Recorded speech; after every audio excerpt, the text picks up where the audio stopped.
अशोक विहार में स्थित माता जयकौर पब्लिक स्कूल दिल्ली के प्रसिद्ध स्कूलों में से एक है। स्कूल से पास आउट छात्र आज देश प्रदेश में कई उच्च पदों और प्रतिष्ठित संस्थानों में काम कर रहे हैं। शनिवार को स्कूल में क्लास सेकंड का एनुअल प्रोजेक्ट शो बड़े उत्साह के साथ आयोजित किया गया। कार्यक्रम की शुरुआत सुबह 9:30 बजे स्कूल ऑडिटोरियम में हुई, जिसमें मुख्य अतिथि के रूप में साधना ग्रुप के चेयरमैन डॉक्टर राकेश गुप्ता शामिल हुए। उन्होंने गणेश वंदना के बाद दीप प्रज्वलित कर कार्यक्रम का शुभारंभ किया। इस साल की थीम सिनर्जी यूनिकली मी ब्यूटीफुली अस रखा गया, जिसमें बच्चों ने अपनी रचनात्मकता और सीखने की क्षमता का शानदार प्रदर्शन किया। रंगारंग प्रस्तुतियों के जरिए छात्रों ने यह संदेश दिया कि हर बच्चा अपने आप में खास है। जब सभी मिलकर कार्य करते हैं तो कुछ बड़ा और सुंदर आविष्कार होता है। कार्यक्रम में principal Sandeep Singh Kathuria, school management, teacher, parents और सैकड़ों स्टूडेंट्स मौजूद रहे। डॉक्टर राकेश गुप्ता और उनकी धर्म पत्नी का पूरे स्कूल ने गर्मजोशी से स्वागत किया। इस मौके पर उन्होंने बच्चों का हौसला बढ़ाते हुए कहा कि इस तरह के प्रोजेक्ट शो छात्रों की प्रतिभा निखारने में अहम भूमिका निभाते हैं। उन्होंने बच्चों और अभिभावकों को संबोधित करते हुए नन्हे कलाकारों की प्रस्तुतियों की तारीफ की। ये कार्यक्रम करीब 1 घंटे तक चला। An event's true essence is often defined by the special guests who grace it. We are honored to welcome our chief guest, whose remarkable presence and encouraging words will make this occasion truly unforgettable. May I now request our esteemed chief guest, to address the audience with his kind and motivational words. आदरणीय सुरजीत जी, हम सबके लिए प्रेरणा स्रोत हैं, motivation और inspiration के source हैं, और मैं बड़े भाई की तरह से मानता हूँ। उनका मैं आभार व्यक्त करता हूँ, उन्होंने मुझे आज यहाँ आमंत्रित किया। उपस्थित पेरेंट्स और प्यारे बच्चों, यहाँ पर आकर मुझे लगता है कि काश किसी तरह मैं भी बच्चा बन जाऊँ और माता जयकौर पब्लिक स्कूल में एडमिशन ले लूँ। कोशिश करने वालों की हार नहीं होती। कितना अच्छा वाक्य, इतनी अच्छी कविता ये थी। और एक बार मैं चाहूंगा आप सभी खड़े होकर इन 160 बच्चों के लिए स्टैंडिंग ओवेशन, उनके लिए तालियां बजाएं, उन्हें उत्साहित करें। इतनी सुंदर परफॉर्मेंस इन बच्चों की है। बच्चों के लिए भी मेरी शुभकामनाएं, और पेरेंट्स के लिए, टीचर्स के लिए, जिन्होंने इतनी अच्छी तैयारी की है, बहुत बहुत धन्यवाद। मैं यहाँ उपस्थित सभी पेरेंट्स के साथ अपने 2-3 अनुभव शेयर करना चाहूँगा, और मुझे मौका मिला है सुरजीत जी ने आप सबसे बातचीत करने का, तो मैं इस अवसर का लाभ भी उठाना चाहूँगा। एक तो इस चीज का हमेशा पेरेंट्स को मैं कहूँगा कि ध्यान रखें कि जो एकेडमिक एजुकेशन है उसका प्रैक्टिकल लाइफ से बहुत कम संबंध होता है। हम स्कूल में जो कुछ पढ़ते हैं वो जीवन में काफी हद तक काम आती है, लेकिन पूरी तरह से अगर हम ये मान करके चलें कि अगर बच्चे के बहुत अच्छे नंबर आए हैं तो वो जीवन में सफल होगा ही होगा, या कम नंबर आए हैं तो वो जीवन में असफल हो जाएगा, फेल हो जाएगा, ऐसा कहीं नहीं है। कम नंबर आने वाले बच्चे भी मैंने देखा जीवन में बहुत आगे बढ़ते हैं, बहुत आगे बढ़ते हैं। बच्चों को स्ट्रीट स्मार्ट बनाना ज्यादा जरूरी है बजाय किताबी कीड़ा बनाने के। नंबर अच्छे आने चाहिए, इसमें कोई दो राय नहीं है। अगर हमें उन्हें अच्छे सिविल सर्विसेज में लेकर के जाना है या कहीं भी अच्छे प्रोफेशनल सर्विसेज में लेकर के जाना है तो नंबर अच्छे आने चाहिए, बच्चे पढ़ने चाहिए। लेकिन 99-98% वाला बच्चा ही जीवन में सफल होगा, और यदि मेरे बच्चे के नंबर 67%, 65% आया तो वो तो फेल हो गया, मेरी तो नाक कट गई और मेरी तो समाज में इज्जत खराब होगी और ये बच्चा तो जीवन में कुछ कर नहीं पाएगा। ऐसा बिल्कुल भी नहीं है। प्रैक्टिकल लाइफ बिल्कुल अलग है। दूसरी बात, एज ए पेरेंट हम सबकी बहुत सारी जिम्मेवारी बनती है। आज का समय बहुत तेजी से बदल रहा है। अक्सर हम देखते हैं, मेरे अपने घर में भी, मेरा तो 10 साल का पोता है, बच्चों को हम क्या संस्कार दे रहे हैं उसी से बच्चे बड़े बनेंगे। वो mother's lap is the first school of a child. माँ की गोद बच्चे की प्रथम पाठशाला होती है। स्कूल में बच्चे बहुत कुछ सीख करके आ रहे हैं, बहुत अच्छे संस्कार लेकर के आ रहे हैं, लेकिन हम बच्चों को अपने घर में क्या संस्कार दे रहे हैं, हम पति पत्नी का कैसा व्यवहार है, आने वाले गेस्ट के साथ में हम किस तरह का व्यवहार करते हैं, या कई बार टीचर के लिए भी बच्चों के सामने में हम कुछ ऐसी बातें कह देते हैं जो नहीं कहनी चाहिए।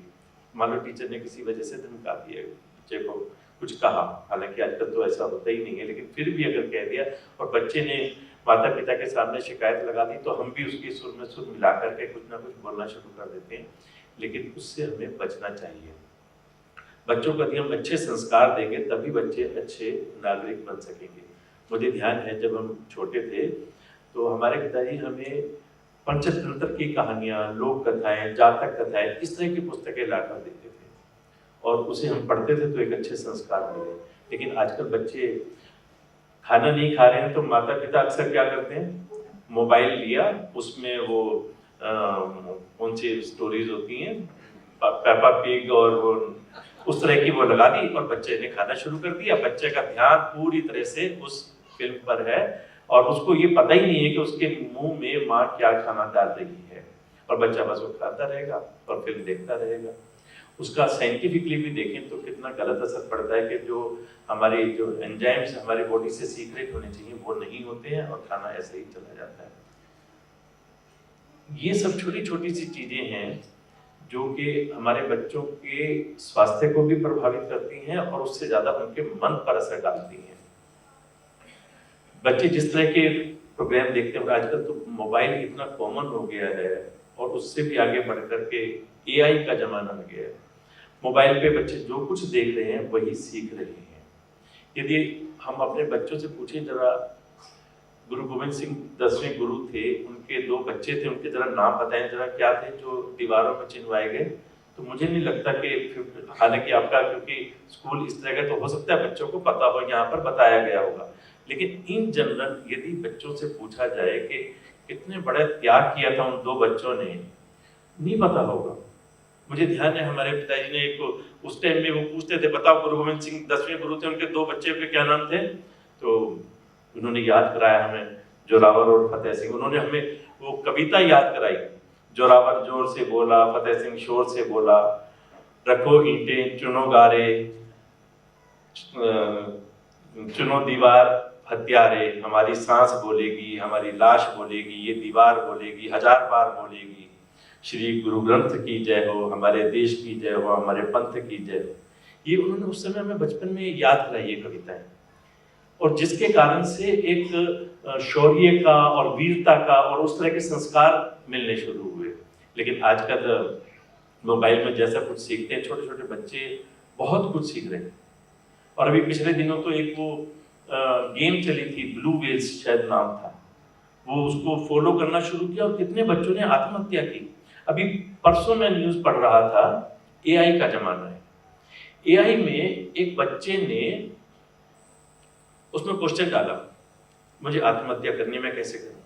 एआई ने तुरंत जवाब दिया कि आपके वजन के हिसाब से आपके फंदे की मोटाई इतनी होनी चाहिए, उसको ऐसे पंखे पर लटकाना है, ऐसे स्टूल रखना है, ऐसे ऐसे ऐसे ऐसे, पूरा उसने आत्महत्या का पूरा उसको समझा दिया और उसने कर ली। बाद में जब उसका मोबाइल या लैपटॉप उसका जब देखा गया तो उसमें ये दिखाई दिया कि उसने ये क्वेश्चन उसमें लिखा था और उसी को उसने फॉलो करते हुए वो प्रोसीजर अपनाया था। तो मेरा आप सबसे ये आग्रह है कि बच्चे क्या कर रहे हैं, क्या देख रहे हैं, वो बहुत जरूरी है कि हम उस पर निगाह रखें, और उससे भी ज्यादा जरूरी है कि हमारा अपना आचरण ऐसा हो कि बच्चे उसे सीखें। अभी एक इसमें दिखा रहे थे जो किसान वाली कहानी थी परिवार की, पारिवारिक मूल्य कितनी तेजी से गिरते जा रहे हैं। एक बार एक व्यक्ति हमारे यहाँ पर एक इनविटेशन देने के लिए आया कि मैंने अपने घर में रामचरितमानस का पाठ रखा है। मैंने पूछा किस खुशी में रखा है? कहने लगा कि मेरा ना अपने भाई से झगड़ा था, कोर्ट में केस था और मैं जीत गया। मैंने ऐसे ऐसे एविडेंस दिए, मैं कोर्ट में जीत गया और भाई को ऐसी पटकनी दी, ऐसा हराया। और उस खुशी में मैंने रामचरितमानस का पाठ रखा है। मैंने कहा रामचरितमानस का पाठ तो भाई भाई का प्रेम सिखाता है, आपको तो महाभारत का पाठ रखना चाहिए था, काहे को रामचरितमानस का पाठ रखिए। रामचरितमानस का पाठ रखने से पहले एक बार हम भगवान राम के उन आदर्शों को तो देखें जो उन्होंने हमें सिखाए थे कि भाइयों का प्रेम कैसा होता है। और मेरा कहना ये कि अगर अभी हम इस तरह का अपने घरों में, परिवार में इस तरह का व्यवहार रखेंगे तो हम उन बच्चों को क्या सिखाएंगे? क्या ये बच्चे जो घर में 2 भाई बहन हैं, क्या उनको हमारे इस तरह के आचरण से एक अच्छी शिक्षा मिल पाएगी? क्या कभी भी नहीं मिलेगी। इसलिए हमें सबसे पहले अपना आचरण ठीक करना चाहिए। एक और बहुत अच्छा, एक बच्चे के हाथ में वो था, मैजिक इज विद इन अस। हमारे अंदर ही जादू छिपा हुआ है, हमारे अंदर सारी शक्तियां छिपी हुई हैं। आवश्यकता है कि हम उसे जागृत करें। आप बच्चों को इनकरेज करें। बच्चे कभी कहीं फेल भी हो जाएं, कहीं निराश भी होने का नकारात्मक सोच भी आए तो उन्हें जगाइए, उन्हें समझाइए कि ये जीवन का अंत नहीं है, अभी तो आपके जीवन की शुरुआत है और कम नंबर पे आगे तब भी कोई ऐसी बात नहीं है। कहीं ना कहीं उसको कंपनसेट अपने आप हो जाएगा। आप उसको एक्टिव रखें। अभी क्या है कि बच्चे ज्यादातर आपने देखा होगा लैपटॉप पर, मोबाइल पर, उसी पर ही गेम खेल रहे हैं। पार्क्स में आजकल बच्चों की संख्या कम होती जा रही है, पार्क में नहीं खेल रहे बच्चे। फिजिकल जो एक गेम्स वगैरह, स्पोर्ट्स वगैरह होने चाहिए, उसकी बजाय सब कुछ कंप्यूटर पर खेलना शुरू हो गए हैं। हम बच्चों को एक्टिव करें, उन्हें एनकरेज करें, उन्हें अच्छे संस्कार देंगे तो निश्चित रूप से अच्छा भविष्य बन सकेगा उनका भी, और देश भी बहुत आगे बढ़ सकेगा। और आप सबके हाथ में ये है। मेरी आप सबको बहुत शुभकामनाएं। सुरजीत जी का मैं एक बार पुनः धन्यवाद करता हूँ, उन्होंने मुझे आमंत्रित किया, आप सबसे मिलने का मौका दिया।